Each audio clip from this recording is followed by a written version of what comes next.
Growing up as a man isn't always easy. What people see on the outside isn't always what's being held in our hearts, and we can begin walking down the wrong path. But as a man, we should be vulnerable enough to seek help while still maintaining our manhood.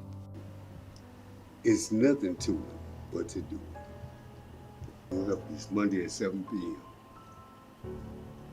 Can I count on you to be there?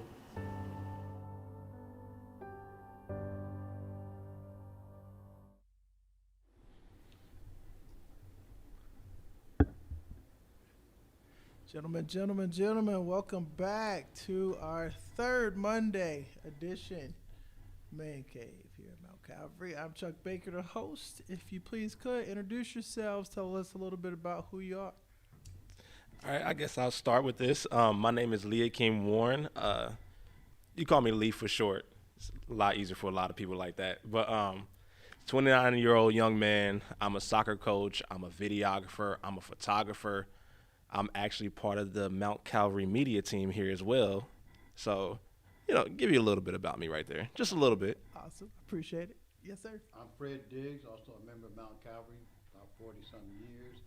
My career is real estate. Okay. Been in it about 37 years. My wife and I started our own company 37 years ago, thereabouts.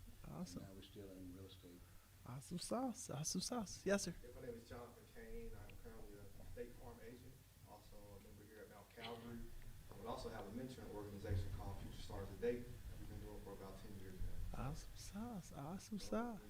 Awesome sauce. Well, a pleasure to have you gentlemen here. We're going to cut right to the chase. We only have about an hour. Today we're going to be talking about fathers, fatherhood, what it means to be a father. So let's just kind of put it on the table. Father, somebody define it. What you got? I'm going to let one of them go. I'm not a father yet. Well, I am a father. I got a daughter 40 years old and a son 39. I take that responsibility of being a father seriously. I think it's important to have an impact on a child's life, and it also allows you to leave a legacy depending on how they proceed in life as well. Mm-hmm. Okay. So you put yourself out there, Brother Lee. You said, I'm not a father, but you have one. I have a father, yes. I do right. have a father. Been in my life since birth. Okay. People call me one of the lucky from ones. your perspective, From my perspective, I think my dad has done a fantastic job of showing me what being a father is, being a man is. Leading the household, making sure my mother's safe, making sure he provides for us in the best way possible. He has two sons, me, and then I have a younger brother. He's 23 years old. He's actually in Cincinnati now. But he's done a very great job of showing us what it's like, what it's supposed to be a father. He's a great image of that. He's been to, I don't think he's missed a soccer practice for us. I don't think he's missed a choir event or orchestra event. Anything we have done in our lives, he's just always broken his back to be there, no matter what. So, nice. Thanks for sharing that. Both of y'all, thanks for sharing that. I think outside of marriage, fatherhood is like one of the best things that God has given us the opportunity to be as a father. I can relate to a lot of things that you were saying down there. I have 3 kids. Okay. My oldest, she's about to turn 20 on the 23rd. She is a junior in college at the University of Memphis, and my son, he's a sophomore at Chaminade, and my youngest is a freshman at Chaminade. And the ability to parent and the ability to do all the things you just mentioned, to me, is one of the greatest attributes I could give outside of being a Christian and a husband. Mm-hmm. And one of the things that you mentioned, where I feel a lot of times in fatherhood it gets tricky, is time. It's like giving your time, because you are balancing a lot. You're balancing work. You're balancing, whatever else you're doing in the community, but you also have your family, and that fatherhood is super critical. I got a lot of little notes here that I'll probably allude to as we get to talking. Study. This is a great topic. Okay. as a man, we have our faults, but we also have our real positive things that we do. Yeah. And I feel like one of the best things I've done as a man, as a human, is be a father. Yeah. So, Yeah. You agree with this? One of the best things you done? Well, I got a unique situation in that I'm named after my biological father. Okay. My mother and father were married when I was born, but I have no recollection of him whatsoever because they were divorced before I was 2 years old. Oh wow. So I was really raised by my stepfather. Okay. So I credit my stepfather for being the influence in my life, and I think I'm the father that I am today because of him. Now, he did work 2 jobs, so he didn't have a lot of presence in my life, but he worked 2 jobs trying to support my mother and my brother and I. But he's the only man I love as a father, and I saw his heart in that he loved us, and he did his best to raise a family as best he could. But I have I think, a great relationship with my kids, being 40 and 39 years old, and we are very, very, very close. So I credit him for being the father that I am today. Brother Lee, you still close with your dad? I'm very close to my dad. I love my dad to death, man. He's been my rock. He's been behind me all my life. I can't imagine life without him, really. Yeah, I and you just say you're 29. 29. Yes, sir.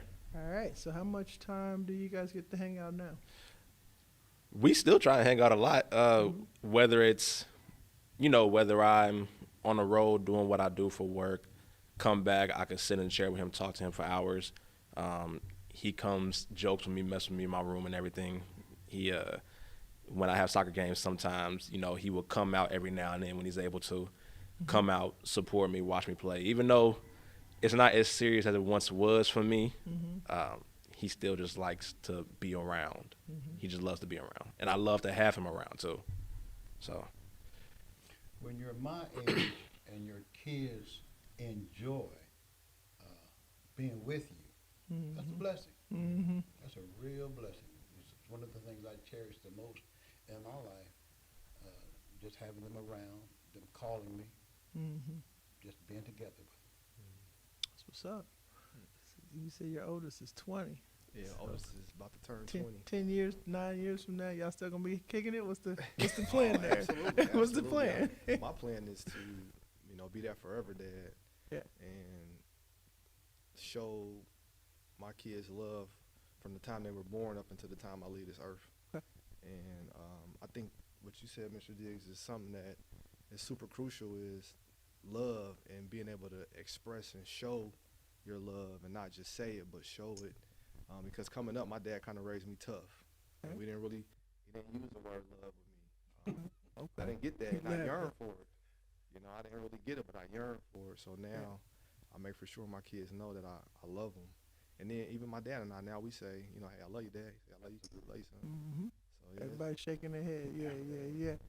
So let's kind of dig into that a little bit. You started talking about love, and you said something about he raised me rough or tough. Tough. Raised me rough and tough and all that. I'm old school. Thinking about old school rap. Anyway, so rough and tumble. I have a 2-year-old now, right? So I've been a dad. I've been a father for 29 years. Oh, can you believe that? I've been a father a long time. But now I have a 2-year-old. And I said, this is a boy, right? And I'm thinking back to how my father used to do with me. So stick my finger in the door. It was this interior steel door about chopped off.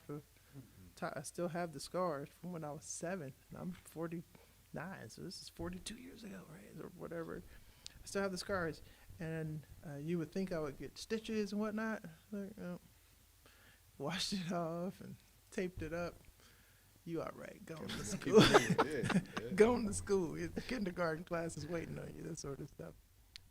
Talk to me about this idea of love, this rough, tough versus somebody said something like he wasn't able to show it or didn't use the word love. I can't remember who said so that. for me coming up, my childhood was pretty interesting. I had some rock solid men in my life. My grandfather, for one, who's now deceased, he was very instrumental in showing me love and showing me the way that a man kind of takes care of the home, takes care of his family, put God first. Like he gave me all of that.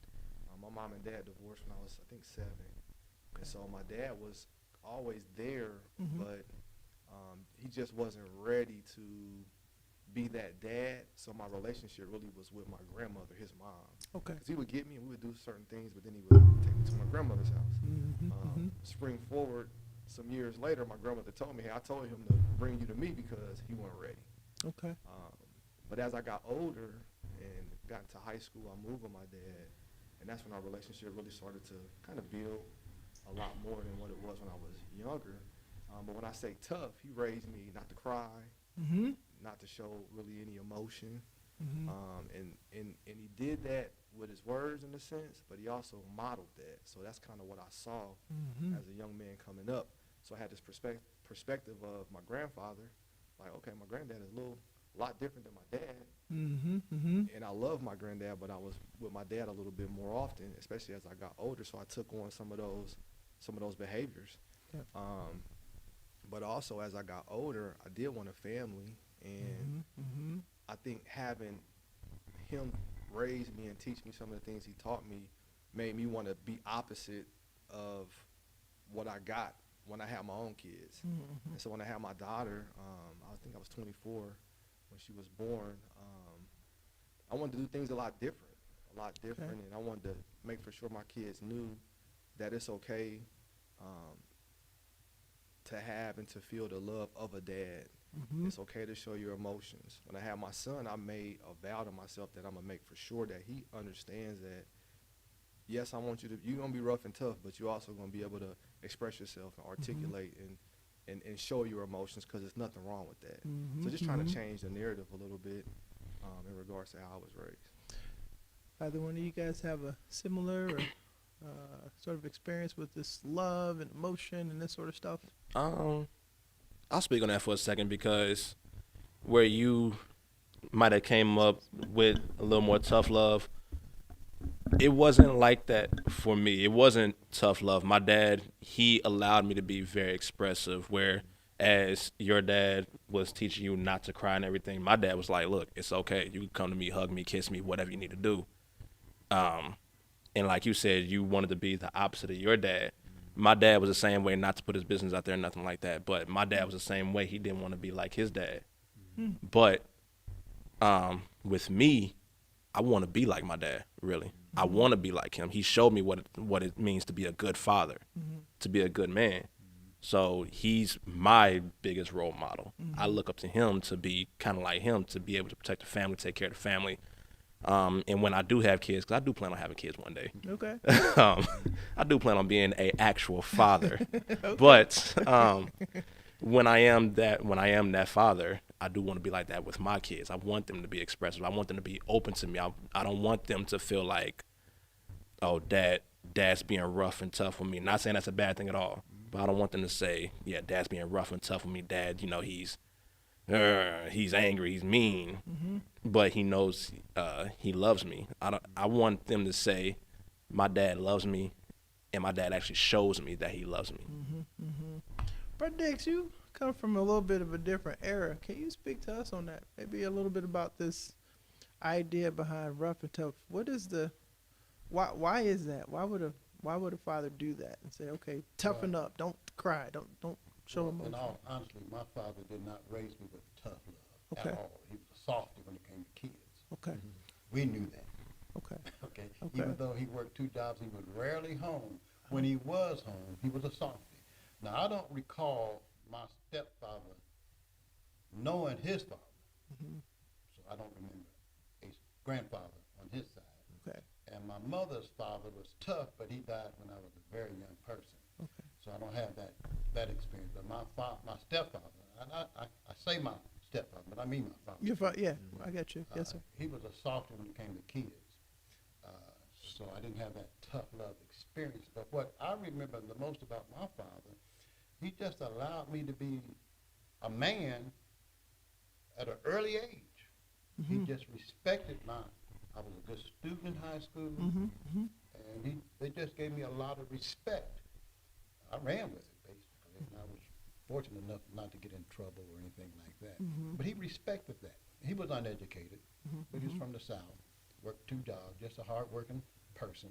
But when he was at home around us, I mean, he was a soft. He was a soft. He never whipped us Okay. at all, and he didn't want my mother to whip us. And we knew Interesting. that. Okay. All right. So I don't have that tough love experience. However, I raised my kids. I spoiled them. Mm-hmm. My daughter still owns me at 40 years old.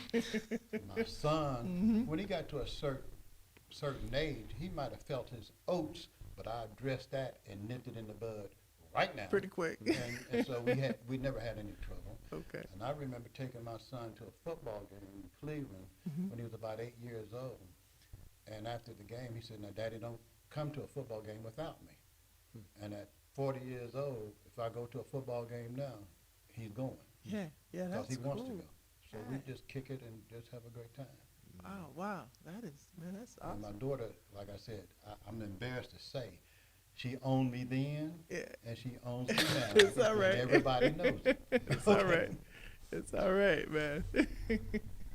That's I think that's highly desirable of most everybody up here. So me included. My daughter's 29. So yeah, and we will go get ice cream at 3:00 in the morning.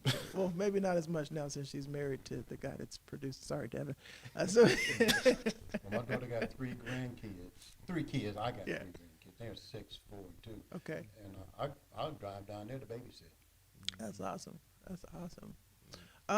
Coming up, is there anything you wished that you had gotten from your father that you just maybe you didn't realize it at the time that you needed it, and now it's like, man, I wish we would have had that sort of conversation or exchange or experience. Anybody? My father died at the age 54, Okay. so he never saw my kids. Okay. So his life was short as far as I'm concerned. Yeah. 54. At the time he died, I thought he was an old man, but at my age now, I realize he was a young man. He was young. Okay. Yeah, he was young. Okay. 54 is But I young. wish he could have been around to see my kids. So I don't regret anything. He just left too early for us, as far Okay. as I'm concerned. Okay. For Jay. Yeah, I won't say I regret this, but I do wish my dad was a little more present. I was Okay. very active, extracurriculars Yeah. from I can remember all the way up through college, after college, and I wish he would have been around a little bit more because my dad was a really good athlete, student athlete himself, Mm-hmm. and I miss getting that extra coaching or that extra push Mm-hmm. or that, hey, you did this really well, but you could have worked on that. I didn't get any of that, so Mhm. I feel like I missed a big part of something that could have gave me additional motivation. Okay. Or that dad coaching that I Yeah. give my kids. So I didn't get it, but I give it to my kids when they have extracurriculars. We miss a lot of church because we're gone all the time with their Mhm. extracurriculars, but I'm there and I can Mhm. have those conversations. So it's pretty cool to see how things have come full circle Mm-hmm. because my dad is completely opposite with my kids, which is his grandkids versus how he is with me or was with me. So you Very got- nurturing with them, very supportive, Yeah. very loving.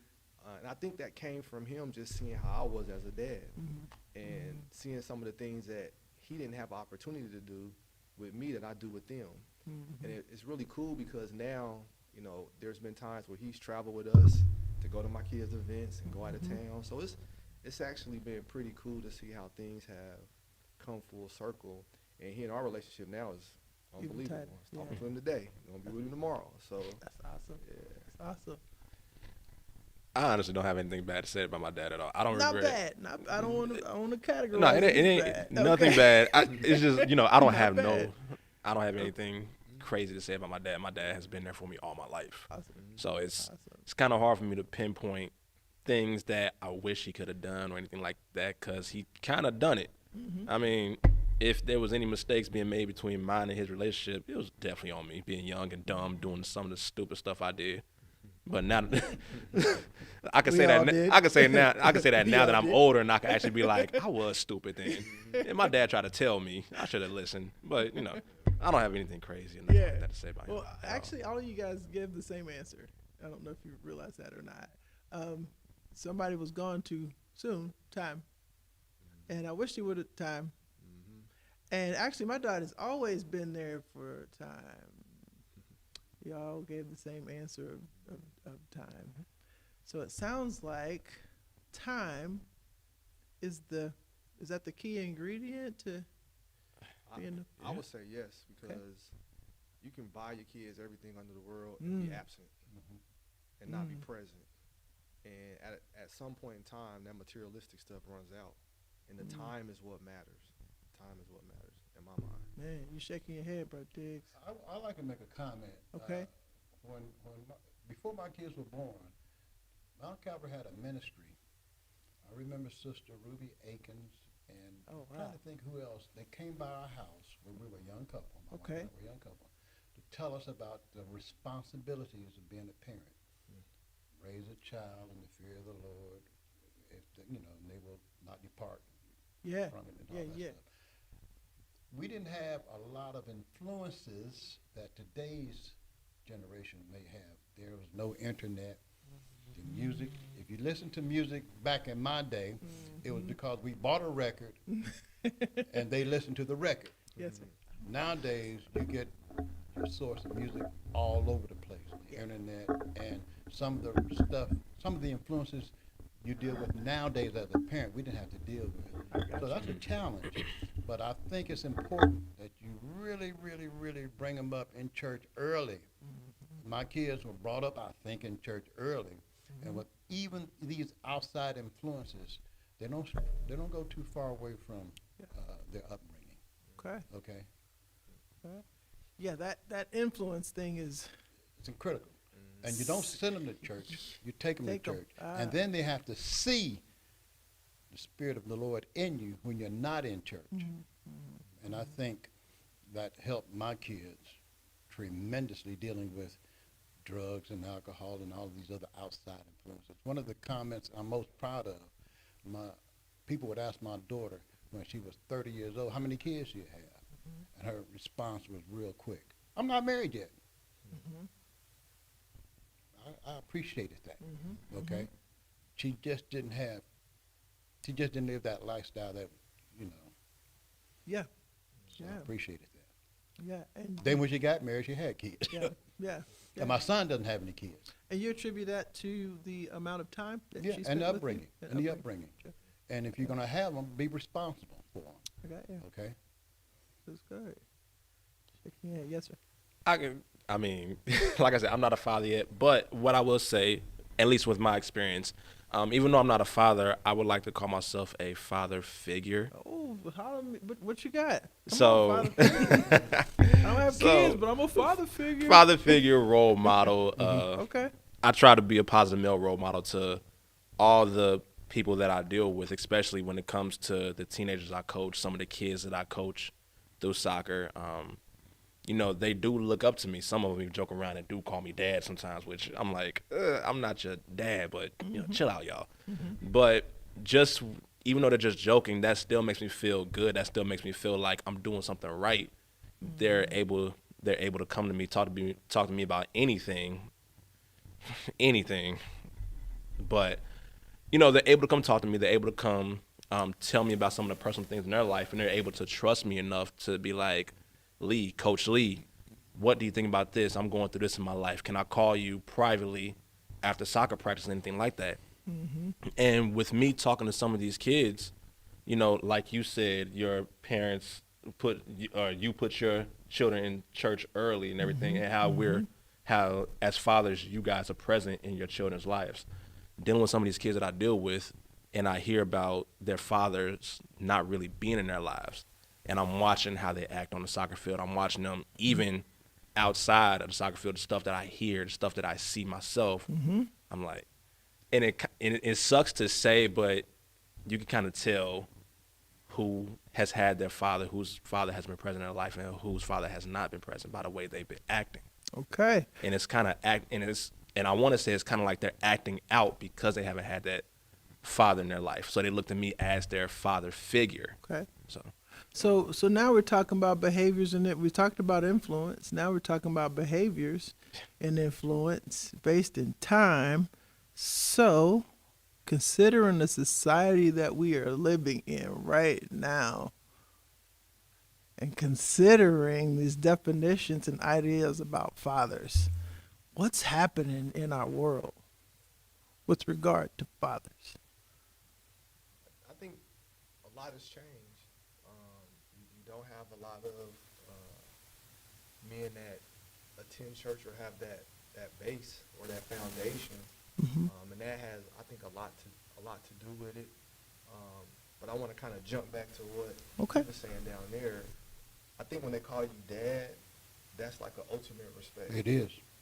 And I would say, coming from where I come from, because I have a mentoring program that I started because of this kind of stuff. Yeah. Where I mentor so many boys and teenagers. It's crazy. But embrace that. Yeah. You know what I mean? Even if you feel uncomfortable, they're saying that for a certain reason. And that shows me that you have such a rock solid relationship with them that they can come to you for anything. So embrace that, man, because that young man might not have that person that he can go to, Right. that he trusts or feels he can have that conversation. And I'll tell you this, as a young boy or a teenager, when you don't have that and you're faced to make decisions as a 16, 17, 18-year-old without having somebody to consult, you're going to dig yourself in a hole. So Yeah. help him. Yeah. But that's one of the reasons I started my mentoring program. And it wasn't so much because of, a dad is absent. I started it just because had it not been for Mr. Craig Courtner or Mr. Malcolm Walton I know or him. Mr. Mark Jones, who's my coach, I had these father figures Yeah. that I looked up to, that I respected, that pointed me in a direction that I probably wouldn't have went in had it not been for them. And so trying to give that same opportunity to young men is what I wanted to do, because a lot of times black boys, as they're kindergarten, first and second, they're misunderstood. And so they get this narrative or this perspective or this picture painted about them that they don't know what to do. And sometimes the parents don't know what to do. So using experiences that we have, experience that I've had, to be able to help as much as I possibly can to support them, but also hold them accountable. I think when you talk about today in society, what's changing things is maybe the support isn't where it needs to be, but maybe the accountability isn't there. So when you have those two things working hand in hand, that's where you see a little bit more positive direction that you can help push or guide our men or our boys to be men, or get back to some of the ways that Mr. Tithes was talking about. I mean, but we have laws in place to hold people accountable for the bad behavior because of their influence, right? That's what we're talking about, influence, behavior. Yeah. I don't want to categorize it as bad or whatever, but we have behavior that can be held accountable through law. The system. I feel, and you know what, Is that with a problem? that, and with that, I think you are right. We are held accountable because of the law, but the law really, especially at a young age, it really doesn't teach us how to, it doesn't really teach us how to deal with that problem that we're dealing with. I feel like the law is the consequence that comes with what you're dealing with or what you're going through. It's the fact that the kid hasn't been taught to do the right thing to avoid that law. So, like you said, I'm sorry, real quick, with that mentor program, it's perfect to have those father figures, to have the fathers, come in, even if they're not your child, you're still able to help them. You're still able to at least guide them in the right direction, so that way they can avoid the consequence of the law. My son's friends still call me Pops. And what I realized as I was growing up, or they were growing up, they were really observing us, my wife and I, and the way we conducted ourselves as a couple, as business owners. And I didn't realize it until they became adults, and how much they observed us and the influence we had on their lives without us even knowing it.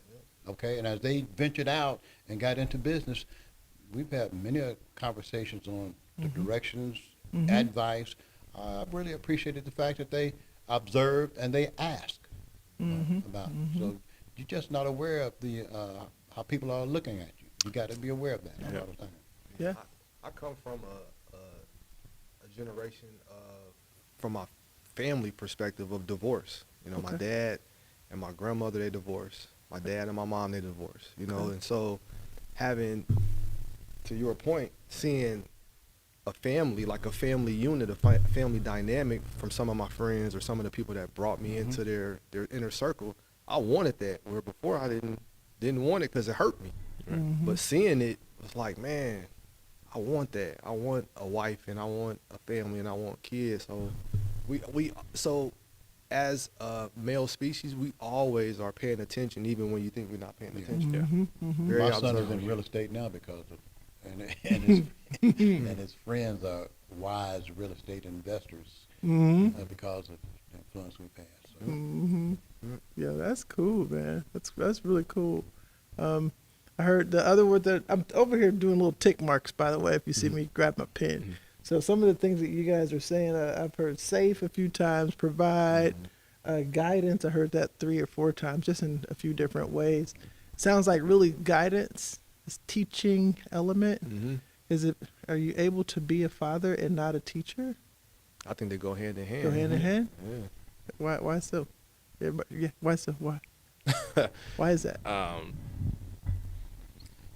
For me, and you guys could probably expand.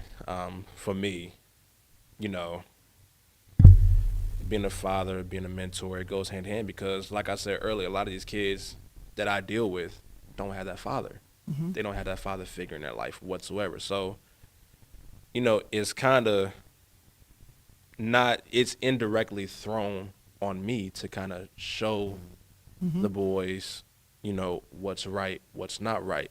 And in recent years of me coaching, 'cause I started coaching when I was like 20. Okay. And with me being coaching for the past 9 years, I have learned, like you said, they really do absorb everything they see us do. So it kind of made me reflect one day and was like, when the kids start coming to me like, Lee, I'm doing that just like you.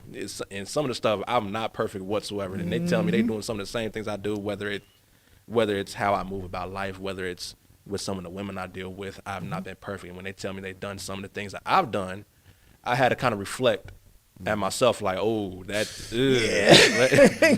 back up, buddy. Hold on. Let's not do that. Don't do it. Right. So I had to kind of change myself to be, you know, that person that they see and be like, okay, I do kind of want to be like him. I do want to be that, you know, loyal, loving, faithful man who's married. I want to be like that. I want to be this man who has his goals and career in line. I want to be this well-respected man. And I had to change myself to actually show that. And now I'm getting a lot more positive feedback. So indirectly, well, not even just indirectly, but the image I'm showing off is a form of mentorship in my eyes now. For sure. For It sure is. it is. A lot of times we're speaking much louder than we realize when we ain't saying a word, you know. Man, my son too, right? There's this song that comes on, and it's an instrumental, right? So there's no words to it, but he hums almost the whole song, and he does his finger like this. And I'm driving one day, and that song comes on, and I'm just kind of, this is where he gets this from. Like, whoa, this guy is watching everything I do. Now, again, being a father for 29 years, you would think I would have known that by now, or realized that, but sometimes you forget. Sometimes we teach lessons to our children or to our mentors that maybe we didn't mean to teach them that. How do we fix that? How do we I don't know. I think he summed it up. I think because what I've learned in, having my dealings in my organization is that, you support them and hold them accountable, but it go both ways. Like, they hold you accountable too. And I tell them all the time, like, I'm on y'all necks because of X, Y, and Z. But what you guys don't realize is that you guys are helping me stay the course, because I can't tell you or give you this information and I'm not holding myself accountable or doing it myself. So it really goes both ways, and I think that self-realization that you had, man, that's called growth and maturation, like that, and maturing. Yeah. And I commend you for that. I really do. Absolutely. Brother Diggs, you got anything on that one? How do we? You said they hold me accountable too. Like how? Like, speak more on that. How do they hold you accountable? Yeah, I mean, because they watch everything, and Okay. like you said, if I ask them not to do something and I do it, are they calling me to the carpet Okay. ASAP, like Okay. right away? And All right. so you have to think about, okay, I got to make for sure I got my game going Right. and keeping myself, at a high standard because they're watching my every move. If Wow. I'm telling them something that they should be doing and I'm doing the complete opposite, now I'm a hypocrite. And now they're looking at me like, I can't trust him if he's telling me because it's all about trust. Oh. Yeah, trust You is just opening all of Man, that Pandora's trust is- box. We done is now we're touching on crazy. leadership and trust. yeah. Whoa, leadership and so now we're leadership and trust with this fatherhood. Keep what you got. Well, everybody's correct. With me personally, in raising my kids, I think what I tried to do is establish a line of communication, even Okay. at an early age. When my kids were 2 and 3 and 4 and 5 years old, I think our communication was pretty good because I allowed them to express themselves. Even if they had to question something I did or whatever, they felt comfortable just questioning it. And I had to give them a good answer. They would take it even further, okay? So the line of communication at an early age, one of the things that I take pride in, I read a long time ago when my kids were born, the reason kids are closer to their mother is because their mother feeds them. So I took it upon myself to challenge my wife in that area. So I took pride in feeding my kids at an early age, and I took advantage of establishing a line of communication even at that age. And it continued through their grade school, high school years. We've always been able to communicate. That's awesome. Always been able to communicate. That's awesome. Yeah, that communication, I would say, is the Critical. key. It's critical. It's critical. It's critical. I never forget my oldest daughter. She was transitioning from, I think, the 7th to the 8th grade, and it was just like one of those type of years. Like, oh my gosh, she was becoming a teenager, and it was just. But I had to really look myself in the mirror and say, you know what, the parenting style that used to work, it's not working. So I had to transition and shift how I wanted to do things and how I wanted to make for sure I maintained and even took our relationship to another level. And it wasn't her, it was me. So I had to change up how I parented her. And I was a whooper. I mean, let me be straight. Yeah, I had yeah. to whoop my kids a lot. I could just give them a look and they would stop. Yeah. But that didn't work anymore. And so I really had to communicate more. Yeah. And as much as it killed me to like shift gears, I did it. And now when I look back, I'm so grateful I did because there's a movie, I want to say it's called Bringing Down the House. I can't remember, but Steve Martin is in this movie. And he and his daughter had kind of a volatile relationship, and he got some counseling, and he had to shift how he parented her. And so he shifted, and then his daughter went from not telling him anything to telling him everything. And he would be sitting there on the bed like, and on the inside he's screaming because Like, he's I like, I don't can't believe know. she's sharing this. And as soon as she walks out the room, he gets the pillow and he screams. And that's kind of the Yeah. feeling I have with my daughter, but I'm so grateful that I do because Yeah. we can talk about anything. Yeah. And that's kept us super close. I love it. I love it. Yeah.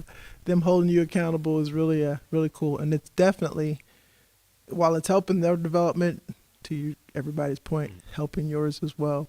I'm old school, 29 years. I took my kids to Rice Day with me. They would sit in class 2-3 hours, totally quiet. And they kind of, well, I didn't know kids were back here. I said, that's right. I said, how do you do that? They know how I do it. Ain't got to say a word. They know, don't you? Yes, sir. That's right. Now, this new one, we're trying this gentle parenting thing. Lord Jesus, help me. Well, quick story. I grabbed him by his arm. I told him to stop jumping on my couch and kind of squeezed his arm a little bit. And he looked at me. He said, Daddy, soft touches. Is what? Soft touches, because we teach him to, softly touch people. And I said, hey, did you hear what I said? And he said, Daddy, soft touches. So I squeezed him a little bit harder. And I pulled him a little bit closer and got my voice really low. I said, "Did you hear me?" And he said, "Soft touches." And that's when I got up and just walked away and said, "Yeah, I'm tripping. Never mind. We'll figure this out on another day." So, but it holds you accountable to what you're teaching them, whether you're intentionally teaching these things or maybe some unintentional lessons. They always kind of bring it back around. We have a few minutes. I want to wrap up here by reading off some words, and I want you to think about how these words translate in biblical terms with our spiritual father. Right. So some of the words that you guys were kind of bringing up, said something about man, safe. Okay. Proud. Guidance. Lead or leader. Trust. And this one was really important. Communication, which I have this one here like 6 times. All right, communication. Thinking about some of those words, thinking about our relationship with God. How do these things help inform what needs to happen in order for God to have that happy Father's Day feeling based on y'all's relationship? And this is where we're ending it. Go ahead. It could be whoever wants to start.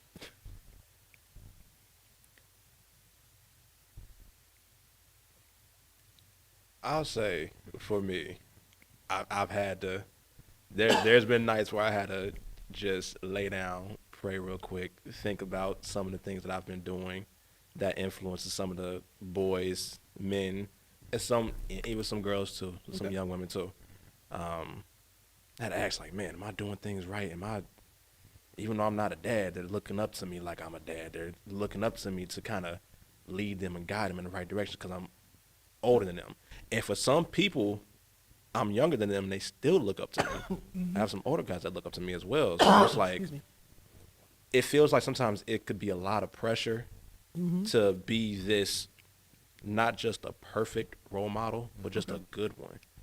And, sometimes I do have to ask God to take some of this pressure off my back and, guide me in the right direction to become this role model that I think I should be, or that he's teaching me to be. Awesome. Yeah. Thanks for sharing. Jesus was a teacher when he walked on this earth. Ooh, okay. Okay. So that's my example. You have to teach your kids. The only way you can teach your kids is to have quality time with them, communicating with them, not only about the Bible and Scripture. You got to be able to relate it in real life to them. And that's what I try to impart on them. Okay? Yes, sir. I think for me, to go along with what they're saying, is just be real and honest and transparent. Absolutely. And that means that you aren't perfect. So you give them your goods, your not so goods, your cutes, your uglies. That way they could take your experience and hopefully apply it. So if they are going through something, they know what you did to help yourself to get out of that. Or before they go through it, they can say, "Hey, Dad, went through this. Let me go around this thing." So just being transparent and being honest and sharing. Love it. Gentlemen, really appreciate you sharing today. What I'm taking away from that is communication is key, both whether it's horizontal with your kids or vertical with our spiritual father, which is actually, well, that's a cross, isn't it? And thank God for Jesus being our spiritual father. If you please could just reintroduce yourselves really quickly and we're out of here. All right. Once again, my name is Lee Warren. You can find me behind the camera soon. So. All right. Awesome. Fred Diggs. Yes, sir. Real estate is my game. Yes, sir. Jonathan Kane, insurance and mentoring is my game. Awesome sauce. And I am Chuck Baker, also a State Farm agent, brother. But more importantly, I'm Chip's dad. And, if I haven't said it already, however it applies, happy Father's Day, gentlemen. Thanks again for joining us with Man Cave here at Mount Calvary every third Monday of the month. Thanks for having again. me. That was cool, man. Thank Awesome. you, thank you. That's Did a I wrap. pass? That's what you did. Awesome. Right. You did awesome. You did awesome. Oh man. Thank you, man. Oh, Appreciate man. it. All right. Third Thursday. Third Thursday, 1401. Lunch is on me if you come.